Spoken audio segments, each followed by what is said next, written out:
NEET परीक्षा को लेकर जिस तरह पूरे देश में हंगामा मचा है, उसे देखकर ये सवाल उठने लगा है कि क्या नीट परीक्षा के नतीजे रद्द किए जाएंगे और नीट यूजी की परीक्षा एक बार फिर से कराई जाएगी।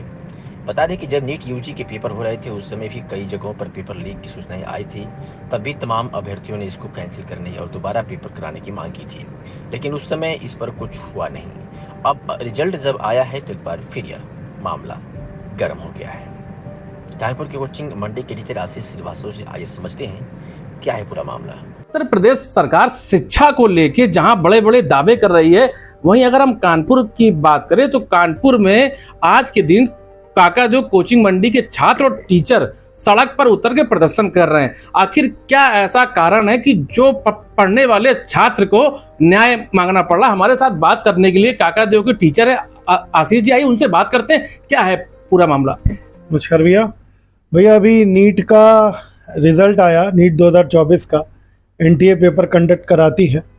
जिस दिन ये पेपर कंडक्ट हुआ था उसी दिन ये खबर आ गई थी कि पेपर लीक हो गया है। बिहार में पटना पुलिस ने 13 लोगों को गिरफ्तार किया था और बयान भी दर्ज कराया था। उस बयान में उस बच्चे ने कहा था कि हमको पेपर एक दिन पहले मिला था और जिसकी कॉपी उनके पास, एफआईआर कॉपी हमारे पास है, हम आपको दिखा भी सकते हैं। तो उस एफआईआर में पुलिस ने कहा है कि इसको पेपर मिला था एक दिन पहले और रटवाया गया था। लेकिन फिर उसके बाद इस बात से एनटीए ने एकदम ही मुकर गया कि नहीं, पेपर नहीं आउट हुआ है।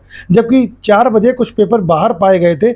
एनटीए पे जो टाइमिंग है वो 5:20 तक है, 2 बजे से 5:20 तक, 4 बजे तक कुछ पेपर बाहर पाए गए। तो एनटीए ने कहा कि वो कुछ बच्चे पेपर लेके भाग गए थे। आप बताइए कितनी बड़ी कमी है। आप देश की इतनी बड़ी संस्था हो गई, पेपर लेके सेंटर से कोई कैसे भाग सकता है? चलिए, उन्होंने उस बात को दबा दिया। जब आने के बाद जब अब दूसरे मुद्दे कहीं उठते हैं कि रिजल्ट घोषित होना था 14 जून को, जो घोषित हो गया 4 जून को। लोकसभा रिजल्ट के साथ अच्छी तरीके से पता था कि लोकसभा का रिजल्ट आ रहा है। उस दिन रिजल्ट घोषित करने की क्या आवश्यकता थी? 10 दिन पहले रिजल्ट घोषित कर दिया। यहाँ से शुरू होती है दिक्कत। फिर उसके बाद लगता है आपको कि सरकार कहीं ना कहीं इस पे वीक पॉइंट पे है? जी, 100% यहाँ पर सरकार वीक पॉइंट पर है। उसने एनटीए को, जो एनटीए काम कर रही है वो एकदम भी संतुष्टिजनक नहीं है काम। ऐसा लग रहा है साफ तौर पे। वहाँ की पैसा चल रहा है, वहाँ पैसे की वसूली हो रही है, बड़े बड़े कॉरपोरेट लोग उनको पैसा दे रहे हैं, उन्होंने रैंकें खरीदी जा रही हैं। आप सोचिए, जो 4100 सेंटर पूरे देश में थे और एक ही सेंटर से 7 बच्चों के 720 में 720 नंबर आ रहे हैं। आप खुद अगर पेपर देने बैठ जाए, टीचर पेपर देने बैठ जाए, आज जो आशीष जी छात्र और टीचर दोनों मिलके रोड पे उतरे हैं, कहा जाता है काका जो मंडी सबसे बड़ी शिक्षा की मंडी जी। और आज छात्र क्या रोड पे, इस पे आप क्या कहेंगे? इस वजह से उतरना पड़ा सर। जिन बच्चों का सिलेक्शन होना चाहिए था, पिछले साल 610 नंबर मेरिट गई थी, उससे पहले 600 नंबर मेरिट गई थी, उससे पहले 596 नंबर मेरिट गई थी, और एकदम से 60 नंबर मेरिट कैसे बढ़ सकती है? 50 नंबर? क्या एक ही साल में बच्चा इतना होशियार हो गया?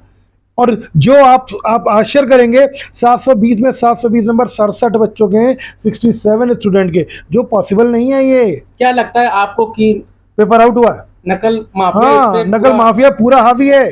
पेपर आउट हुआ है। पेपर एकदम रेवड़ी की तरीके से बटा है। 25 से 30 हजार बच्चों को बटा है। वो लोग सारे बीच में एंट्री कर गए, पढ़ने वाले नहीं हो पाए। क्या मांगे हैं सरकार से? सरकार से हमारी मांगे हैं कि सीबीआई जांच हो, नीट दोबारा कराया जाए, स्वच्छ तरीके से कराया जाए, पेपर आउट ना हो। ये बहुत जरूरी मांग है। रीनीट मांग कर रहे हैं हम लोग, क्योंकि अगर रीनीट और एनटीए से पेपर लिया जाए, आईआईटी को पेपर दे दीजिए कराने के लिए, आईआईटी बीएचयू को दे दीजिए, एम्स को दे दीजिए। एनटीए पेपर नहीं सही करा पा रहा है। पूर्व में यूपी पुलिस का भी पेपर जी लीक हुआ और इस पे कई नकल माफिया पकड़े गए थे। जी सर, लीक हो रहा है पेपर। और एक आप तो अगर क्लिप देखेंगे तो कोई विनय चौरसिया करके जेल में बैठा हुआ माफिया लीक करा रहा है पेपर, और वो खुलेआम कह रहा है कि पेपर लीक फिर कराएंगे, और वो भी बोल रहा है कि प्रिंटिंग प्रेस से कराएंगे। आज जो छात्र रोड पे अपना न्याय के लिए संघर्ष कर रहे थे, क्या लगता है वो छात्र कहीं ना कहीं डिप्रेशन में है? बहुत ज्यादा डिप्रेशन में सर। 4 आत्महत्याएं हो चुकी हैं एक दिन के अंदर। 4 आत्महत्याएं बहुत बड़ी चीज है सर।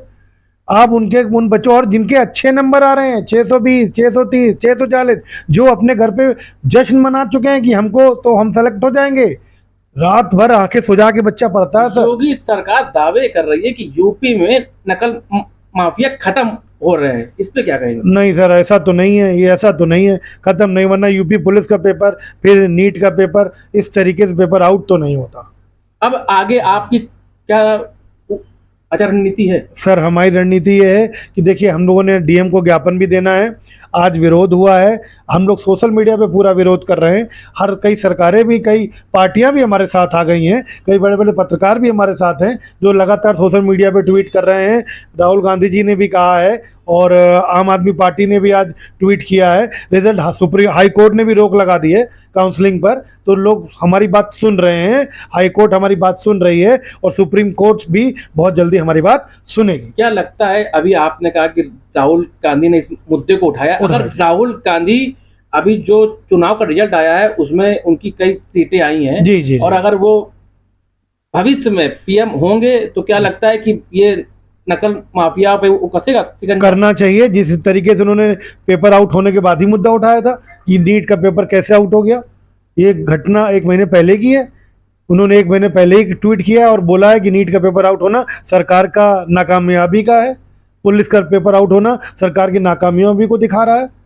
आपने देखा हमारे साथ काका देव के एक जाने माने टीचर है आशीष जी, इन्होंने बताया कि ये पेपर जो लीक हो रहे हैं कहीं ना कहीं सरकार की नाकामी है और आगे चल के अगर इनकी मांग नहीं पूरी होती है तो रोड चक्का जाम करने के लिए बच्चे और टीचर बाध्य होंगे। सूरज वर्मा, संवाददाता, कानपुर। ऐसे ही अपने शहरों के तमाम छोटी और बड़ी खबरों को देखने के लिए 365 दिन खबर चैनल को सब्सक्राइब करें और बेल आइकन दबाना बिल्कुल ना भूलें।